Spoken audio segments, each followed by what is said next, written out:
Hello everyone, welcome back to the channel. In today's video, I'm going to be explaining Samsung Visit in app in 2026. We will understand how it actually works and whether you should disable it. So, Samsung Visit in is a system app that is going to collect the anonymous usage data about how you use your phone. It is going to help Samsung understand user behavior and improve their apps and services. So the working of the app is like the app runs in the background and it tracks the things like the app usage, device activity, and general interaction patterns. The data is usually anonymized and used for analytics and not for the personal identification. So it comes pre-installed on many Samsung devices as a part of their system services.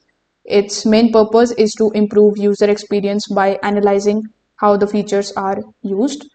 So the real question here is, can you disable it? So you can definitely disable it. For that, you just have to open the settings of your Samsung device. In the settings, you just have to simply go to apps. When you are inside the apps, you just have to look for the Samsung Visit application. So when you are inside the app info of Samsung Visit application, simply just go to the permissions and disable the app. You can also turn off the related data collection settings in the privacy options.